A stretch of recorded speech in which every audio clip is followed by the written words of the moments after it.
Hey, this Wes, Ultra Safe Driving. When you guys are driving, a lot of times you're going to hear people say, hey, watch out for this, watch out for that, watch out for this side street, watch out for this crosswalk. And that's good.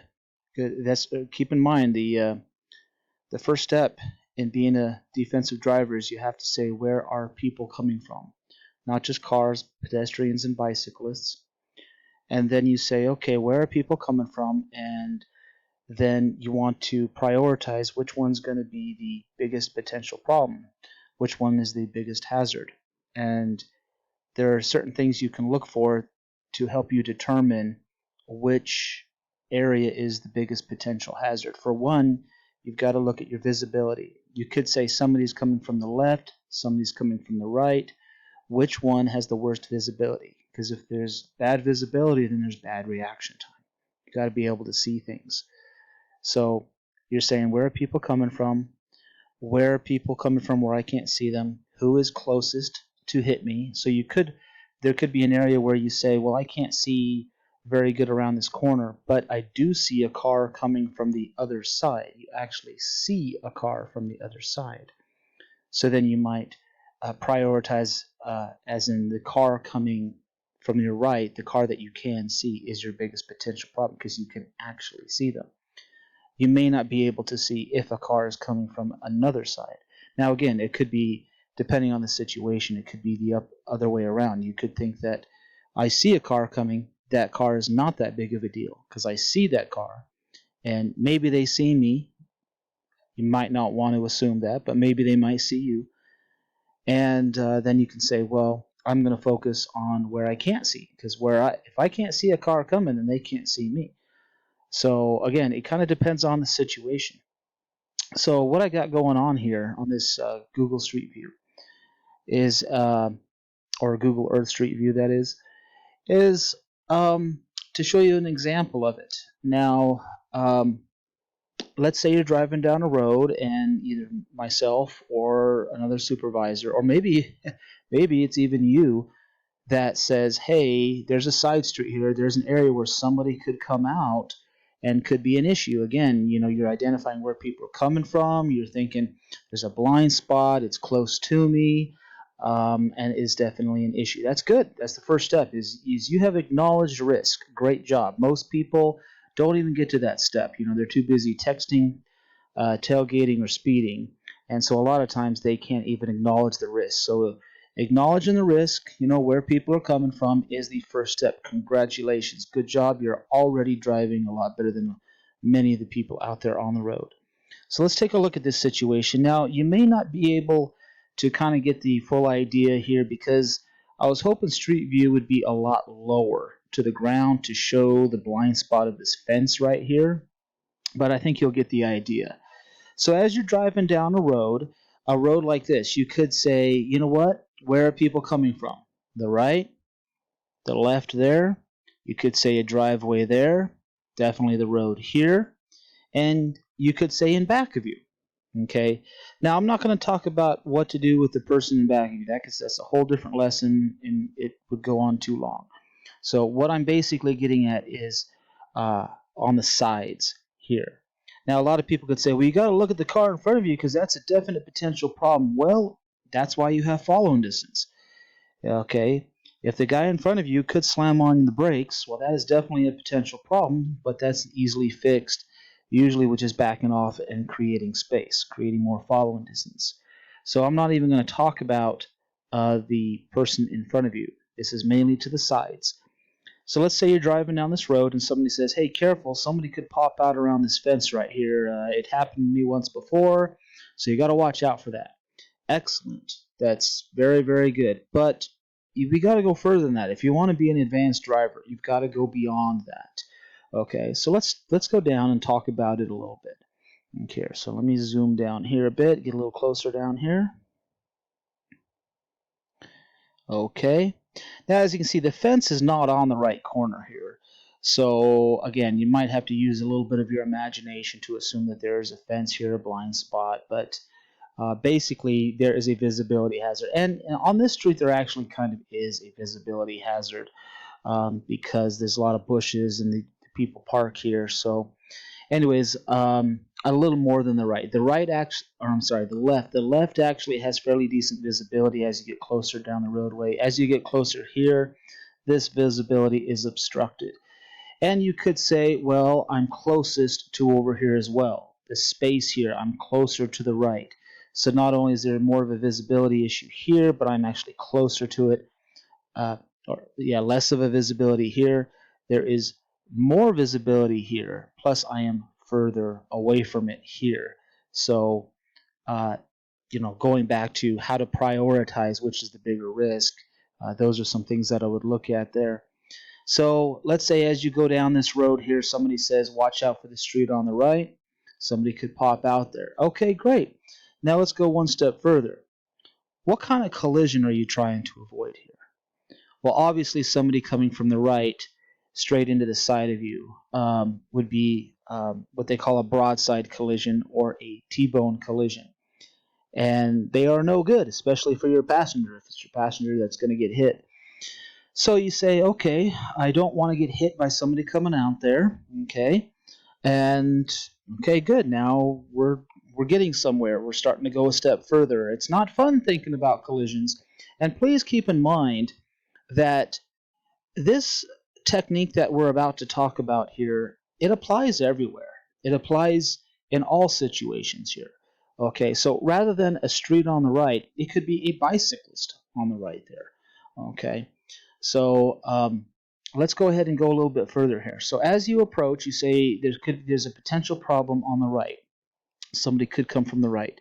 Now you have to think, well, what if that actually happens? This is probably the biggest question that you have to ask yourself, ask your instructor, your parents, whoever. You have to ask this question. What would I do if that actually happened? So I guess you could say, what type of collision would happen and what would I actually do if that actually happened? It's not a fun topic to think about. But again, if you just simply say, okay, somebody told me to check out the street on the right because somebody could pull out there. Okay, that's good. But then you should say, okay, well, what kind of collision would that be? Okay, that'd be a pretty good collision. Okay, um, what would I do in a split second if that actually happened? So you might be thinking, okay, well, if it happened in a split second, I would slam on my brakes. Okay, then you got to think, well, is that a good option? So you have to think, well, why would it be a bad option, slamming on my brakes? Well, you could say, well, if I slam on my brakes, what if I get rear-ended? Heck, I could get rear-ended and then get pushed into that guy's path of travel and still get hit broadside.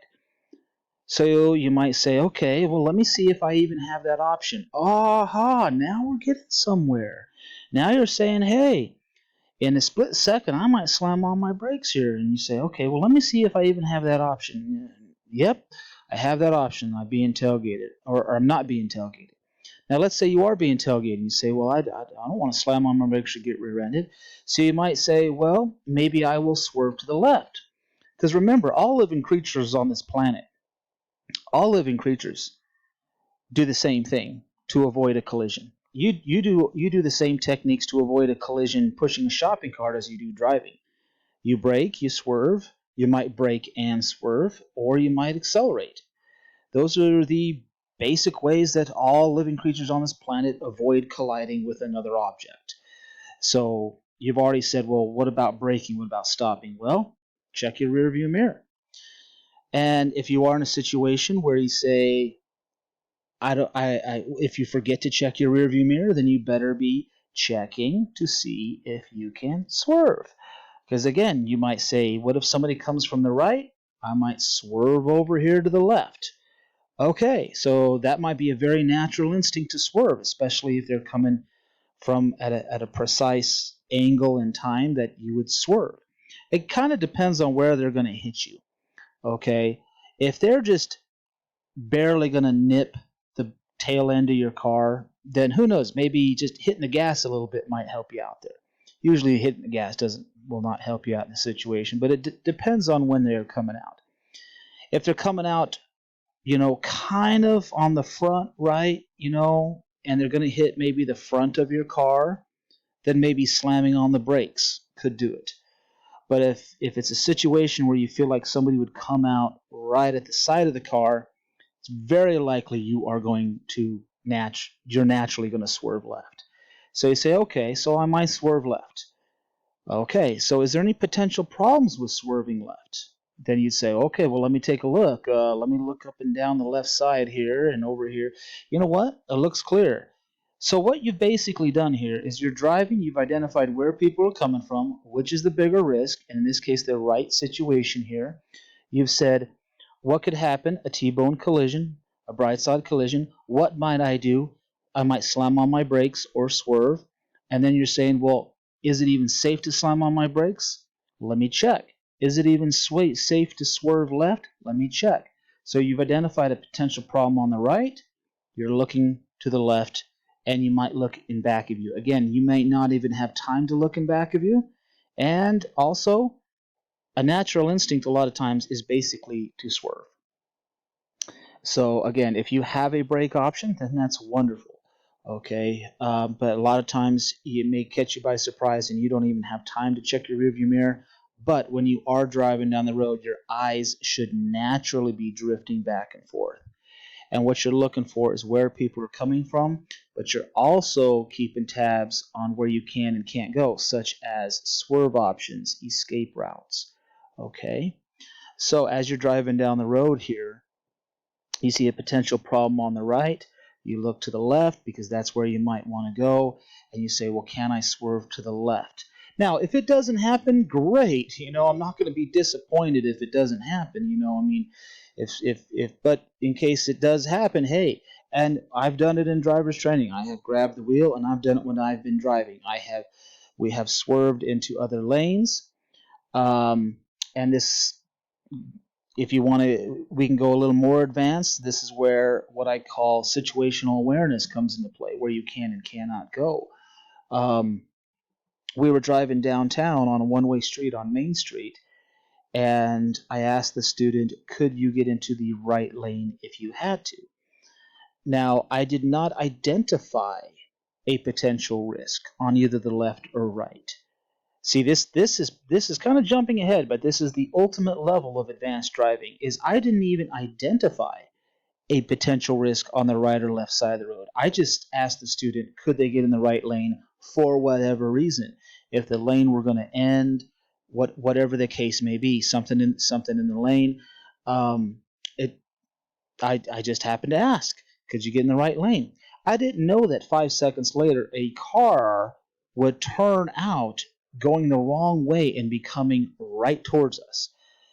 We were going down Main Street, and a car turned down the wrong way down Main Street and was coming right to us. And within 2 seconds, I grabbed the wheel and pulled us into the right lane. I knew that the right lane was open. We had already checked situational awareness. I asked the student, could you go in the right lane if we had to? The student said, yeah, we can go in the right lane. Nobody's there. And the student even asked, do you want me to go in the right lane? I said, nah. 5 seconds later, boom, I'm grabbing the wheel, pulling us into the right lane. Okay, everything was calm, everything was cool, we didn't panic, we knew exactly where to go ahead of time. That is ultimate advanced driver's training there, advanced driving right there, is having all that situational awareness. So even if you are not scanning left to right for the potential problems, you should know at least where you can and cannot go. Now let's get back to the street situation. And again, this lesson is not designed to teach you how to drive really good in a neighborhood. This could be a side street or some other type of issue, a type of hazard. But basically, you've scanned down a roadway, going left to right with your eyes and identifying where people are coming from, thinking about what might happen, what you might do, and seeing if you even have those options. And again, you can't do this if you are speeding, texting, or tailgating. Again, most people are guilty of one of those three things, either speeding, texting, or tailgating. Now, what I mean by speeding is basically 1 mile per hour over the speed limit is technically speeding. But what I'm kind of getting at is maybe like 6 or above. 6 or above, especially the higher up you go. So if you're going 35 miles per hour, in a 25 mile per hour zone. Basically, the reason why a street is a certain speed is a lot of times based upon the width of the street, the amount of traffic on the street, the amount of outlets on the street, such as driveways or other the pedestrians. There's maybe the curves of the road, the visibility, maybe the descent or ascent. It's like a hill or something like that. There's a lot of factors that go into uh, determining the speed of the road. So if you are going 25 or 35 miles per hour in a 25 mile per hour zone, what you're doing is you're compromising your ability to scan. You're compromising your ability to see things because you know that they set the speed for 25 because at that speed they feel that at that speed you can drive safely and still scan and look around.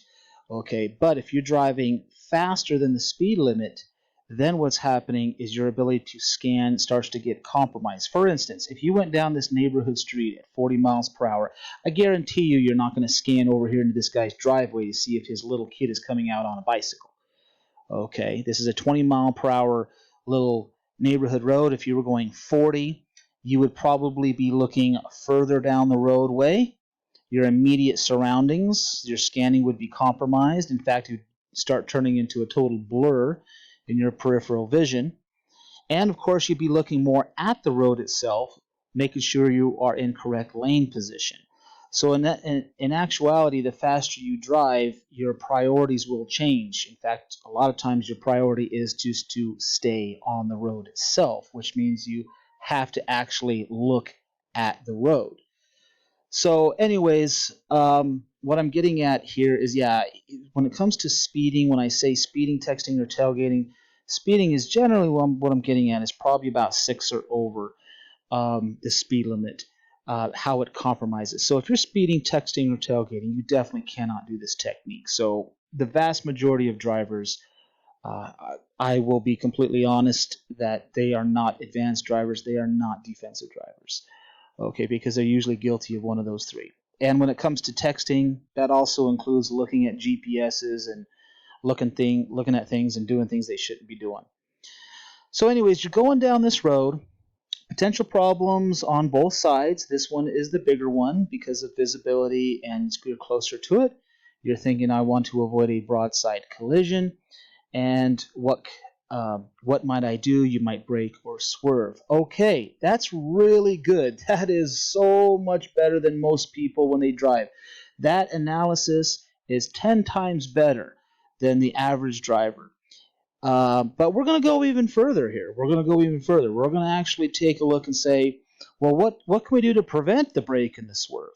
Because remember, braking and swerving are what I call reactive defensive driving. You are reacting. Some people react. They do something split second, they swerve, they brake, accelerate, whatever it is, and they think they're an awesome driver. And they say, man, I swerved, it was great, I didn't hit this object, or I slammed on my brakes, whatever. But here's the thing is, an advanced driver doesn't need to swerve or brake. Okay? An advanced driver does not need to do reactive defensive driving. Reactive defensive driving is if the proactive defensive driving fails, is if you've done everything proactively and it still is not enough, then you might react, and then when you react, you make a much better decision than if it was just some split second impulsive reaction. If you react, analyzing the risk, it will be probably a heck of a lot safer. You might make a better choice, especially if it's braking or swerving. You make a better choice. But here's the thing: with proactive defensive driving, we don't even need to swerve or brake. So let's take a look at this. Let's say you got a visibility issue here, and you say, okay, well that's one of the big criteria for which one's the bigger risk is the visibility. Okay, so you have to say to yourself, now, what can I do here to fix my visibility issue? Aha, see, now we're thinking not just, hey, what's the other guy doing? We're saying, hey, what can we do that could prevent it? Okay, So you say, well, one of the reasons why a guy might come all the way out and hit me is because he simply can't see me because there's a visibility issue. So then you say, okay, well, let me think about what I can do to help the visibility and thereby helping the reaction time of both of us. What can I do here? What can I do? Okay, so I'm going to let you think for a minute here and think, what can you do to help the visibility, help the reaction time in this situation? Remember, you want to help this guy see you. We're assuming there's a blind spot here. Let's say the fence goes all the way out, and you cannot see down this road until you are practically right here looking down the road here. Okay, so if you said, well, maybe I can slow down my speed. Excellent. Speed is directly related to reaction time. So you might go down this road a little bit slower. Okay. Now let's say you're on a major road and you say, well, shoot, I can't slow it down very much. Okay. Well, you might have thought, well, maybe I'll drive a little more in left lane position. Aha, aha, left lane position. You see, this is an advanced technique, adjusting lane position here. Most driving schools don't talk about lane position in this circumstance here. Now, if you go through motorcycle training, you'll learn all about how lane position can save your life. But you can use the same techniques in a car or whatever it is that you have.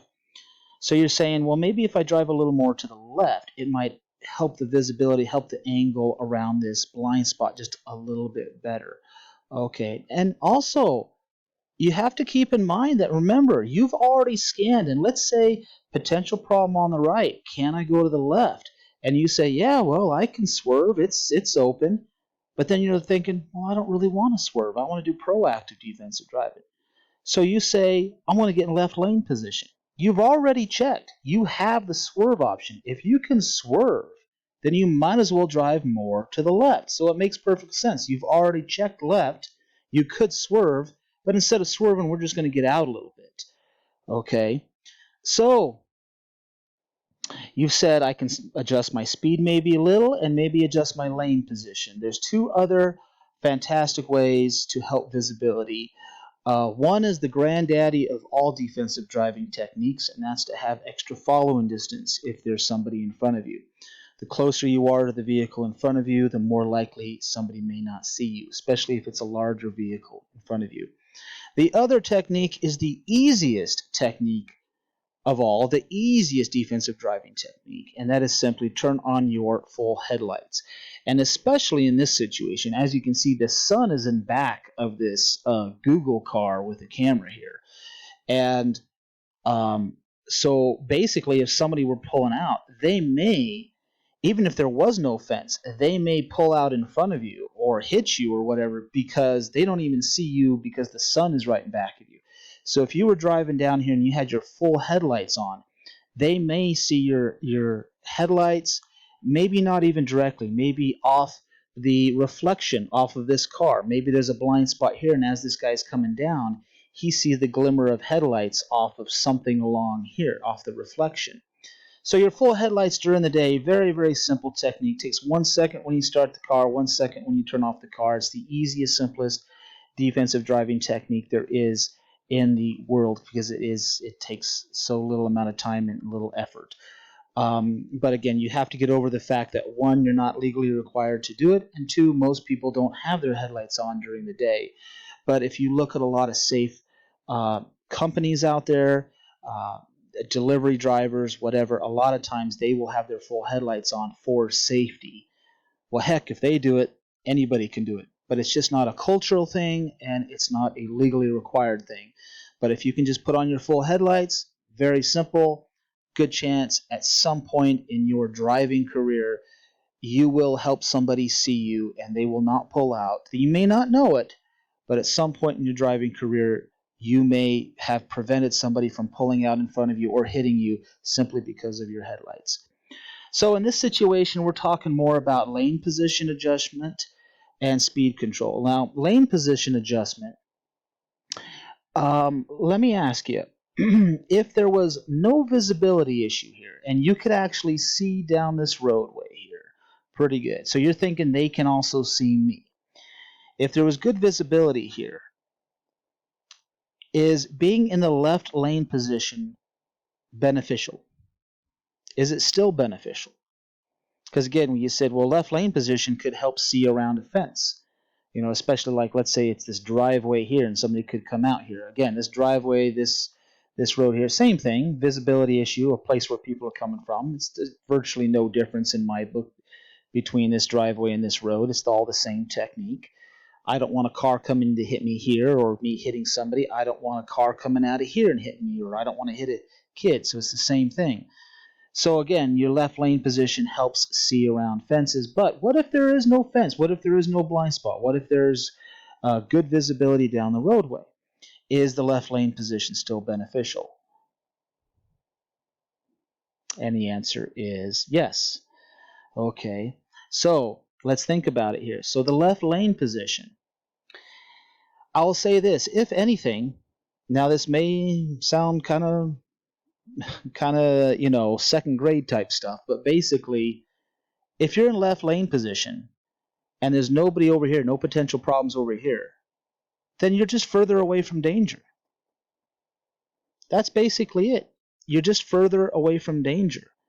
That's the thing, and it sounds kind of goofy, but basically that's the laws of nature. I mean, in life, you want to be further away from things that can cause you harm, and that's basic. So you're over here in left lane position, and you could say, well, it's only a few feet. You don't know how many people in the wintertime you can drive down a road and see a car coming, and they can see you, and that car can still slide on ice right out another 5, 6, or 7 feet. In fact, if you look around in about February and March, you're going to see a lot of vehicles that have this little wintertime dent where cars have come to harder braking. Again, they don't have good habits of smooth early braking. They do hard braking, they hit black ice, and they slide out and they hit. Well, yeah, they could start braking early and all that other stuff, but what you can do is maybe adjust your lane position. So one of the big, besides fixing a visibility issue, left lane position could, if anything, just get you away from danger. That's it. That's it. Now, the last thing is quite important here, and this can really, if people would have known this, it could possibly save lives. So one of the reasons why you're in this left lane position is that it helps reduce the panic effect. And that's just my word. Whether there's a fence there, a visibility issue there or not, you are going to get startled when somebody comes all the way out. If you are already in left lane position and you've noticed there's nobody over here, then for one, if you get startled, you are probably not going to swerve too much. You're not going to go, whoa, and swerve way over there. Because what happens a lot of times is people panic. Again, usually it's because they don't even acknowledge risk in the first place. But they panic and swerve, and they do what I call a panic swerve, and they swerve too hard, maybe even into an oncoming vehicle, or maybe even into this guy's tree or something like that. And of course, they swerve too hard. Now, the reason why they swerve too hard is they were closer to danger. One, they were closer to danger, and two, maybe they did not even acknowledge danger. Okay, so they're just driving down the road here. They're just driving down the road here, and all of a sudden a guy pops out and whoa, they swerve over there. Well, if they were driving down the road and somebody came out, then they might just do this, whoa, and then continue on. So one is this, going down the road, somebody pops out, oh man, and they swerve way over here, and then they swerve way over here, and then they lose control, and maybe they go over here, they overcorrect, or they drive down the road and they say, ooh, somebody could be coming from the right, left looks good, let me get in left lane position, okay, and let's say somebody does come out for whatever reason, and so when they do decide to swerve, it's very controlled, they can stay in the road, they don't overcorrect and go into this guy's yard. So adjusting lane position reduces what I call the panic effect, the panic swerve. You don't do a panic swerve. It's reactive defensive driving, but it's controlled much better because through your proactive defensive driving, which is adjusting lane position, it has helped reduce the panic effect. So when you did do the swerve, the reactive part of it, you're not swerving quite as much. Okay, so a lot of benefits to lane position adjustments here. And this is where I differ from most driving schools. Most driving schools, center lane position. Nope, not me. I teach my students how to adjust lane position on the first and second drives and throughout all the other drives so that we can be safer in driver's ed and beyond. And please keep in mind that, again, this is not teaching how to drive really good in this neighborhood. The same technique might apply to a merging 18-wheeler down a highway. Okay, merging 18-wheeler into your lane is definitely a potential problem on the right. So what do? You look to the left to see if you can go to the left. If there's bicyclists on the roadway, you don't just stare at the bicyclists, you look to the left and see how much space you can give them. Is there an oncoming car? Same technique. It's a very natural technique. But the problem is a lot of people don't understand that it applies everywhere. And of course, you cannot do the technique at all if you are speeding, texting, or tailgating. So again, as you drive down the road, where are people coming from? Which one's the bigger priority? In this case, the right. You'd say, okay, I don't want that collision. I might swerve. Do I have a left swerve option? Yes, I do, or no, I don't. Do I have a brake option? Again, if you happen to look in your rearview mirror. But again, you may not look in your rearview mirror, but that's okay. You're scanning here. In fact, a lot of areas you don't want to hit the brakes. In most major traffic, you just don't want to. You don't want to hit the brakes. That's why on the highway, it's so important to have following distance, so you don't have to hit on the brakes. And it's so important to also have what's called a staggered positioning or a swerve option on the highway. So, in a bad situation on the highway, you can either brake or swerve. You have two major options at hand. And I don't want to talk about the highway too much, but just to make it real quick, that's why the safest lane on the highway is the right lane position, is because usually the shoulder is open. And if people say, well, I don't like the right lane on the highway because of merging traffic, well, you just learned how. You just learned how to deal with merging traffic in a neighborhood. Basically, there's a potential problem on the right, you look to the left. On the highway, make sure you can go to the left. And if you're in doubt, just go ahead and get in the left lane in advance. Don't wait till the very end when the 18-wheeler is about ready to crush you before you look to the left and see if you can go to the left. By that time, it could be too late. You want to see in advance. And again, on the highway, you're not just looking left, right for merging traffic. You're just looking left, right for situational awareness, just as in any street. Can I go left on any street if I have to? Can I go right on any street if I have to?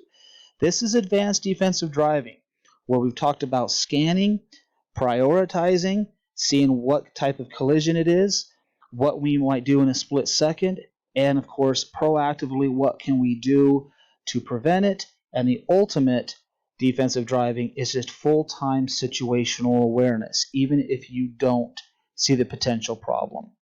So that you can, because again, you may not see the guy coming here, but it is a potential problem. So just as in my highway example, a lot of times people look to see if there's a merging 18-wheeler first, and then they look to the left. I say start looking to the left before you even get in the merge area. When you're a half a mile from the merging area, you're keeping tabs on whether you can go left or right if you have to. That is what I'm talking about. Full-time situational awareness. Okay, not waiting until the last second to say, 18-wheeler merging, can I go to the left? Same thing here. Oh, there's a guy coming from the right here at the very last second who's going to hit me in the next half a second. Can I go to the left? Okay, it's too late then. You've got to see the potential problem, anticipate it, think about what you might do and how you can prevent it. And as you can see, some of the preventative measures, one, following distance, you should have that all the time. The other one, turning on your headlights, that's extremely easy. The other one, let's say speed control, well, you shouldn't be a speed demon. So that's fixing that right there. So really, in reality, when you're driving down the road, the only thing that should be in constant flux, constantly changing, is actually your lane position. So in actuality, you should be driving down the road either left or right. Very rarely will you go down the center of the road. Now let's say you're going down this road, potential problem on the right, and you look to the left and there is an oncoming car. Well, for one, you've now acknowledged I cannot swerve left. I cannot swerve left. So you've identified I cannot go to the left. There is an oncoming car here on the left here. So I have no left swerve option. So then you say, okay, if I don't have a left swerve option, what do I have left? Well, brake option. So you might say, okay, well, let me check in my rear view mirror. And let's say you're being tailgated. So you're saying, well, if I slam on my brakes, I'm going to get rear-ended. If I swerve over here, okay, well then you better identify this risk early. And in identifying this risk early, it means you can start braking a little earlier, start slowing down a little earlier. If you start slowing down a little bit earlier, a lot of times that'll get the guy's attention in back of you because they'll be upset. Because you're slowing down, and they don't want you to slow down. They want you to speed up because remember, their house is on fire. They got to get home, whatever. So if you start to slow down, it's going to annoy them. You're going to have their attention a lot more. So you can start slowing down a little bit. And again, speed affects reaction time in this situation. So you slow down a little bit. And then you could say, in worst case scenario, would I rather be rear-ended at 35 miles per hour, or would I rather be rear-ended at 25 miles per hour? And of course, the answer is you'd rather be rear-ended at 25 miles per hour. But guess what? If you slow your speed down a little bit, chances are you might even fix the potential problem so you don't even have to slam on your brakes and get rear-ended. See, that's where the proactive defensive driving helps. Is a lot of times it never even reaches the reactive part of it where you have to. The proactive part of it will actually a lot of times fix the situation in the first place. Okay? So, but keep that in mind. If you can't go left, then you say, well, maybe I just do the brake option. Maybe I'll just slow it down a little bit so in case I did need to. And it's up to you. It's up to you how much you slow down. Now, there is another technique you can do, and that's the timing technique. And basically, let's say there's definitely a potential problem here. So you'd say, okay, this guy's coming down the road here, but maybe if I slow down a little bit, by the time I reach this intersection, this guy will already be gone, and then I will have a left swerve option. Or you could speed up and say, well, I want to keep this left swerve option, just a little bit of it, before this guy gets to me. Again, that's kind of tough, though. That might be a real tough call. But the same thing applies on the highway. Let's say there's a merging 18-wheeler coming down from the right, and you look to the left and you see a guy coming up on your left, and you could say, well, I can't go to my left. Well, maybe you can back off a little, and then all of a sudden you open up that left swerve option, or in that case, a left lane change option. Okay, you can practice your timing, but it all comes down to seeing early, identifying the situation early. Okay, so again, you could say there's a potential problem on the right, there's something going on here, but maybe if I play with my speed to speed up or slow down, maybe this potential problem will be gone, and then I will have that swerve option there, or at least a left lane change option or a left lane position option. So a lot of times timing. So one, you can slow down a little bit uh, to increase visibility, reaction time, and of course control the guy in back of you. And two, you can play with your speed so that in this situation right here, right as you get to it, it then opens up and you now have that swerve option once again. And that's timing trick. But of course, most people, this is way too advanced, and even if they did know this, a lot of times they wouldn't want to do it, or they wouldn't have the discipline to keep doing. But keep in mind, the more you do this in all situations, streets, neighborhoods, highways, whatever it is, you will get better at it. It'll become instinctual, and to the point where you're not even really thinking about it. It's just you're just doing it. That's why sometimes I call it kung fu driving. So anyways, this is a very long lesson on advanced driving. Let me think real quick about another situation.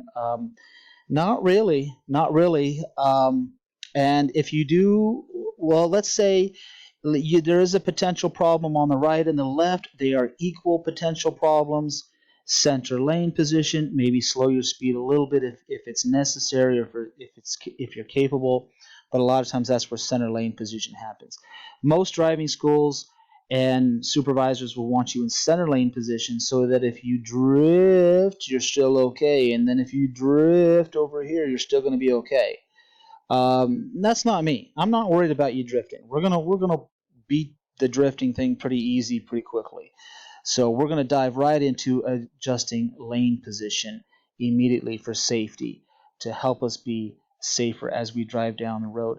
So there will be times when I ask what lane position you should be in. Now, if I ask what lane position you should be in, basically that means you are either looking left or you are seeing something on the left that is a concern and you think it's safer to be a little more to the right, or if you see something on the right, you feel like it's necessary to be a little more to the left. So if you say, I think I should be in right lane position, I'm going to ask you, why? What is it on the left that makes you want to be more to the right? Or what is there on the right that makes you want to be more to the left? Your lane position should reflect which side of the road you perceive as a risk. And of course, it is your perception, it is your opinion. I had a student disagree with me one time. There was oncoming traffic on Maple Grove Road, and I said, I'd like you to be more to the right, away from the oncoming cars. And the student actually said, no, I'd rather be more in left lane position. Yeah, that's weird. It's like, okay, there's oncoming cars on this road, and you'd rather be closer to the oncoming. That doesn't make sense. So I asked the student why. And he basically said a year earlier, his mom was driving down a road and somebody backed out of a driveway. And they backed out of a driveway, and the mom hit the vehicle at 35, 40 miles per hour. Very traumatic accident. Very, very bad. Probably bad for everybody. And so my student's perception of risk, which one was the bigger risk, the driveways on the right or the oncoming cars on the left, he, from his experience, felt that the driveways on the right were a bigger risk than the ones on the left. Now, I disagreed with that, but I wasn't going to put the student through post-traumatic stress and force him to do it. So we stayed more closer to the oncoming cars. Made me nervous, but I wasn't going to force him to do something he wasn't comfortable with.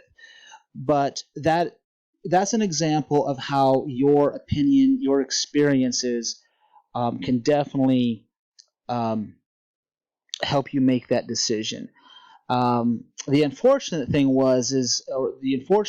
is with that though is be careful. You could have a close call or a collision, and it causes you to adjust your driving in a worse way. So, for example, let's take that student. It's extremely rare for somebody to back out of a driveway onto a road and get hit by a car. I mean, all collisions are rare. So in actuality, I think the student, it was unfortunate that possibly for the rest of that student's life, he will drive in left lane position closer to oncoming cars, possibly on every roadway for the rest of his life, because of such a rare situation that happened with somebody backing out of a driveway. And the other thing that's unfortunate is that it is possible, now I wasn't there, but it is possible that the mom could have done better defensive driving. For one, maybe she didn't see the person. Maybe she was distracted. Maybe she didn't acknowledge the risk. Two, because she didn't see it or acknowledge the risk, she didn't adjust left lane position. Maybe she could have gotten in a left lane position. Maybe there was a visibility issue. Or maybe she was looking, but she was driving at a faster speed, which meant that she was looking more at the road itself and not scanning left to right. Her son was in the car, so obviously there's a passenger, and anytime you have a passenger in the car, you are going to be more distracted. So there's the possibility. Now, can't change much with that. She can't kick her son out and make him walk down the road, but that is a possibility that maybe there was a distraction part of it as well. So again, I'm mentioning speed, I'm mentioning distraction, and maybe she was tailgating. She was tailgating the guy in front. So maybe she was doing one of those three things. She didn't acknowledge risk. So there is a good chance, I would say a very good chance, that the mom could have done some things to prevent that collision in the first place.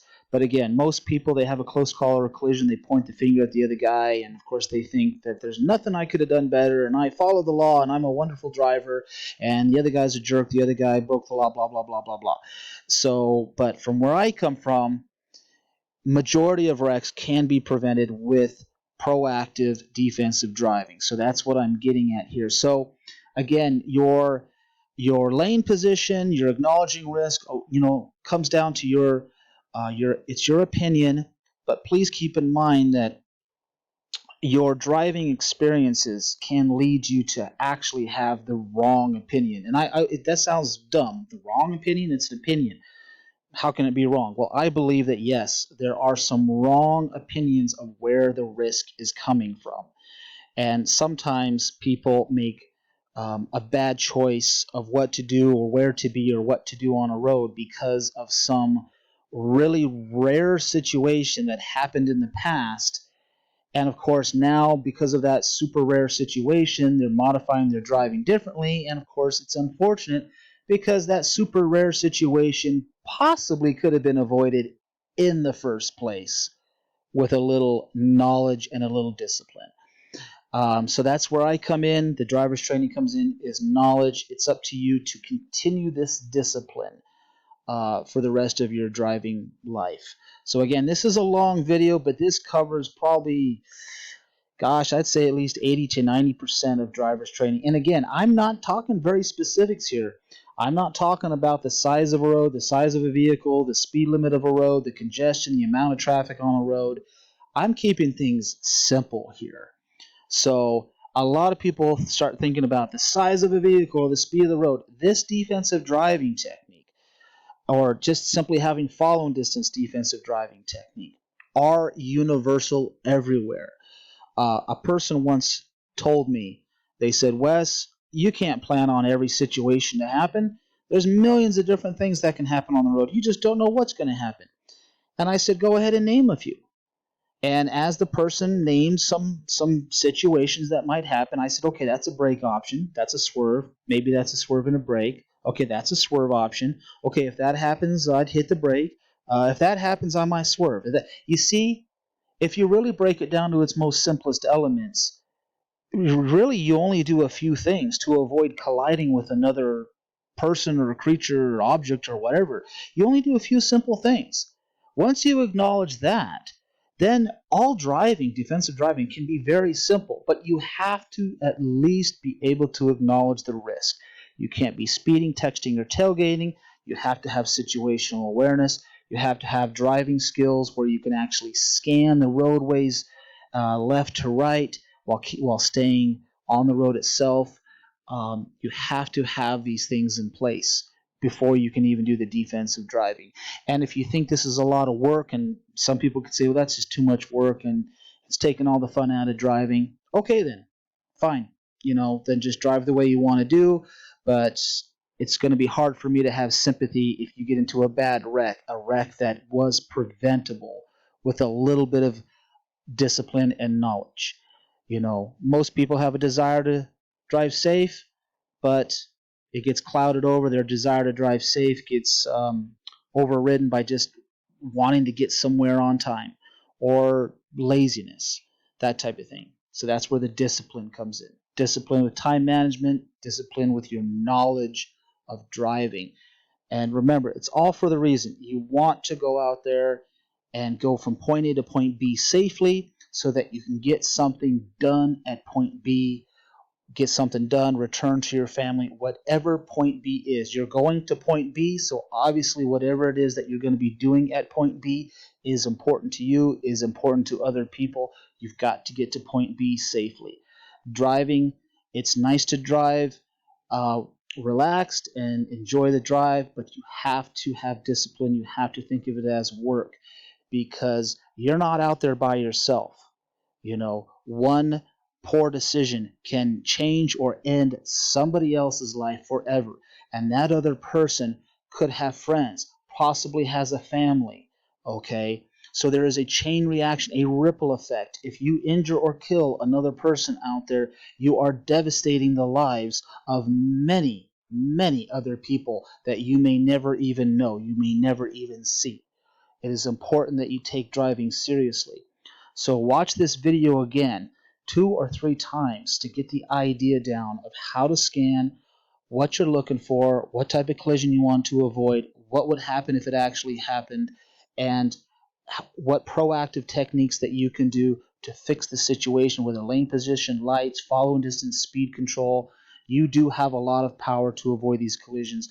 And of course, work on situational awareness, always being aware of can you go left or can you go right if you have to. Now, I started this video with the question, with the notion of somebody might say, hey, watch the street on the right. Somebody could pop out from the right. Now you should know how to go way above and beyond that, where you say, okay, I'm looking to the right. Somebody could come out from the right. But now I'm also looking to the left. I'm acknowledging swerve options. I'm looking in back of me. Do I have a brake option?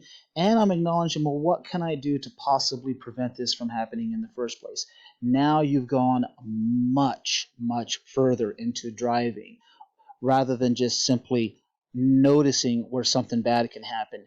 Now you have a total game plan in place if it happens. And again, you might be thinking, well, I have to do this thousands of times and there's constant potential risk. But keep in mind, the more you do it, it will come natural to you. You will just start doing it through repetition. You'll do it naturally, automatically. But you have to do it a lot. And you cannot ever say these words. What's the chance of that? You cannot say that. Don't ever say what's the chance of that. It's easy because we want to remove stress. We want to reduce stress. And if you're driving down the road and you feel stress, a lot of times what we all say is, well, what's the chance of that? So if you're the type of person that says, well, what if I get cancer? What if I get cancer? What if I get cancer? And people say, okay, well, and they may say, well, what's the chance of that? Or you might say to yourself, what's the chance of that? Okay, so we all say these things. What's the chance of that to reduce stress? Now, of course, with a health-related illness, a lot of times those are things that are many of those things are out of control. Okay, many of those things are out of our control. But in driving, a lot of these things are in your control. Okay, don't ever drive down the road thinking, you know what, maybe I'll just get hit. I don't know. Everybody gets into a wreck sooner or later. It's bound to happen. No. Approach it from an attitude of, hey, I got the skills, I got the knowledge, I got the desire, and I got the discipline to drive safe. I know what to do, and I'm going to get to point B safely to do what I got to do there, to get home and give my mom a hug or something like that. Who knows? Okay? So it's important. Watch this video again. I know I talked about a lot of stuff, but watch it again and watch it over and over and over again. This is the basis, one of the biggest defensive driving techniques, and you can do it everywhere. It is universal. Just think of any driving situation you want, anything in the world where something is coming from the right or the left. Think of this, okay? Now, I'm not talking about who's coming up from behind you.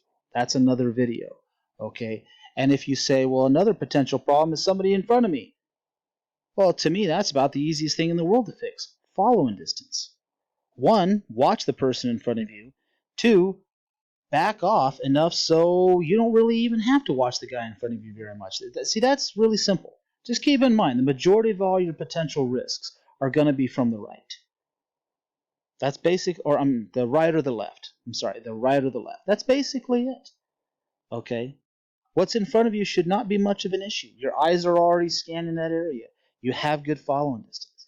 Now, again, the person coming from behind you, we'll talk about in another video. Okay, well, thanks for your time. Watch this again. Think about it. Think about it when you're a passenger, scanning and doing all these steps if you're observing or if you're driving. And after a while, you'll get good at it. It'll become natural, and then you will be an advanced driver, far beyond what you will see on the internet. YouTube, whatever. Okay, these are techniques, strategies that are not taught anywhere. This is just from years of me teaching, and my ultimate goal in teaching driver's training is to teach the students safely. Safely. Get the students back to their parents. So after years of teaching and analyzing driver behavior, I've realized that I was doing the same exact technique. This technique, I was doing it constantly, and I realized that it didn't matter the situation. I was doing this same technique over and over and over again. So I realized, hey, I got to share this technique with the students, and this is what it is. So this is what keeps us safer in the car in driver's training, and this is what will keep you much safer on the road. Now, again, if you just simply don't text and drive, you follow the speed limit pretty good, and you have good following distance, you are going to be set up for good driving, safer driving. But if you really want to get advanced, that's when you use the techniques I talked about in this video. Okay? Okay, thanks again. We'll go ahead and call it good there. Thanks again, and watch it a few more times and really let it sink in. Have a good day.